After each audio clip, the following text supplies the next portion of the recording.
PBBM kinonsidera pagbibigay ng amnestiya sa lahat ng kalaban ng gobyerno ayon sa OPAPRO. Ang detalye mula kay Commander Bernard Filler. Commander Bernard.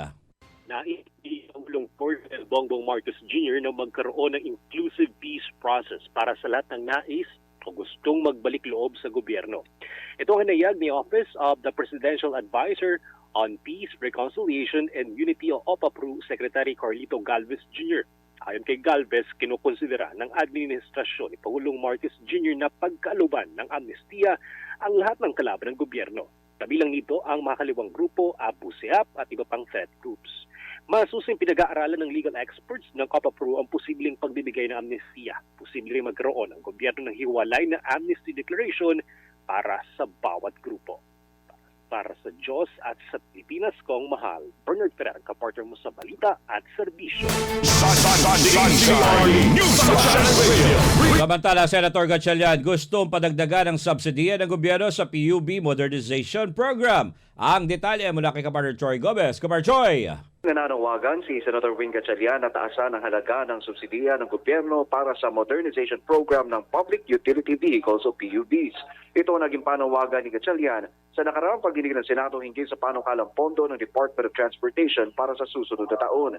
Sa ilalim ng PUV Modernization Program, lahat ng jeepney ay dapat may makinang Euro 4 o sumusunod sa Philippine National Standards o PNS. Binigyang diin ng mambabatas na ang pagtaas ng halaga ng subsidiya ay dapat maging bahagi ng estratehiya ng DOTR upang makamit ang target na 100% modernization sa hanay ng mga PUV sa bansa. Ayon sa DOTR, ang isang unit na modernized PUV ay nagkakahalaga ng 2.4 milyong piso hanggang 2.8 milyong piso. Para sa Diyos at Pilipinas kong mahal, Troy Gomez nag-uulat, kapartner mo sa balita at serbisyo. Sa iba pa mga balita, Korte Suprema mayroong 7 araw para ipalam sa bagong talagang Court of Appeals Justice ang kanyang appointment. Ang detalye mula kay Kapartner June Samson. Kapartner June! Natanggap na ng Supreme Court ang transmittal letter mula sa Malacanang para sa pagtatalaga ng bagong Associate Justice ng Court of Tax Appeals. Pirmado ni Executive Secretary Lucas Bersamin ng naturang kautusan kung saan itinalaga ni Pangulong Bongbong Marcos Jr. si Henry Sumaway Angeles bilang bagong Associate Justice. Itinalaga si Angeles sa nasabing posisyon bilang kapalit ng nagretiro si Associate Justice Erlinda Uy. Samantala, inatasan din si Secretary Bersamin, si Chief Justice Esmundo, na ipaalam kay Angeles ang kanyang appointment sa loob ng 7 araw. Para sa Diyos at sa Pilipinas kong mahal, June Samson, kapartner mo sa Balita Serbisyo. Samantala, Office of Solicitor General OSG nihanda ng pag-ayon ng motion sa SC decision sa BSKE. Ang detalye mula kay Margot Gonzales. Margot! Niyagda ng Office of Solicitor General na maaring bago o sa October 11 nila maihain yung motion sa naging desisyon ng Korte Suprema sa BSKE law. Ito ay matapos matanggap ng opisina ang apela ng COMELEC para sa paghain ng motion for partial reconsideration.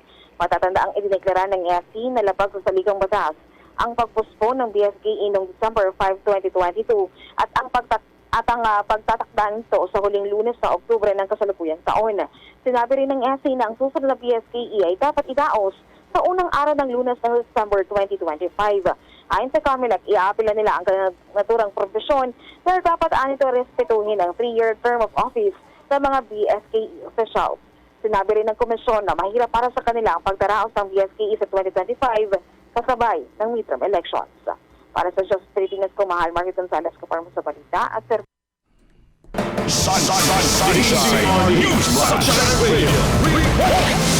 At sa iba pang mga balita, umano'y pinsan ni PBBM na nasasangkot sa kontrobersiya, hindi daw nagtatago. Ang detalye sa pagbabalik ni Kapartner June Samson. Kapartner June! Yung pirma ng kontrobersyal na negosyanteng pinsan umano ni Pangulong Ferdinand Marcos Jr. na hindi siya nagtatago. Katunayan ay narito lang umano siya sa Pilipinas. Kasabay niya na inilinaw din ni Mario Pacursa Marcos na kailanman ay hindi siya nagpakilalang pinsan niya ang Pangulo dahil kahit nakapilgito niya ay hindi naman talaga niya ito kamag-anak. Iginiit pa ni Marcos na walang legal na basihan ng kasong swindling na isinampa sa Department of Justice ni PB Alimandi na may-ari ng AAA Construction Company.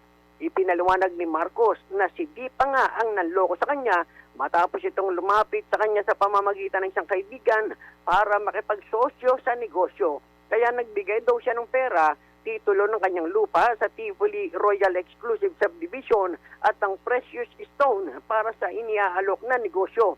Makalipas niya ang ilang buwan ay walang nangyari sa mga ibinigay niyang pera kaya naghain siya ng kasong estafa laban kay Di sa Makati City Prosecutor's Office noong September 19, 2023 at hiwalay pa ang isinampa niyang qualified theft at grave threat dahil nakatanggap na siya ng mga death threats.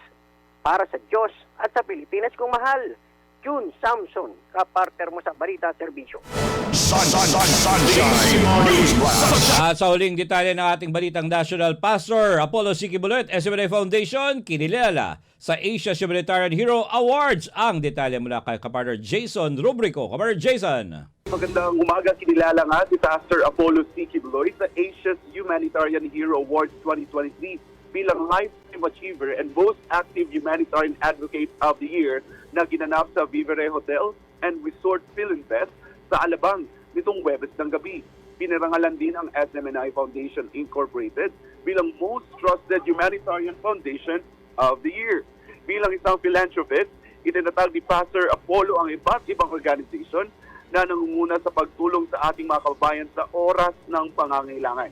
Kabilang na rito ang SMNI Foundation, Children's Joy Foundation, Sunshine Philippines Movement at Unifil. Dito na ipapakita ni Pastor Apollo ang kanyang malawak na pagmamahal sa kapwa kung saan wala siyang tinitingnang reliyon, lahi o estado ng buhay. Wala ring masamang panahon o layo ng lugar ang nakakapigil sa pagtulong sa kapwa kay Pastor Apollo at ng mga volunteers ng mga nasabing organisasyon. Para sa Diyos at sa Pilipinas kung mahal, ako si Jason Rubrico, partner mo sa Balita at Serbisyo.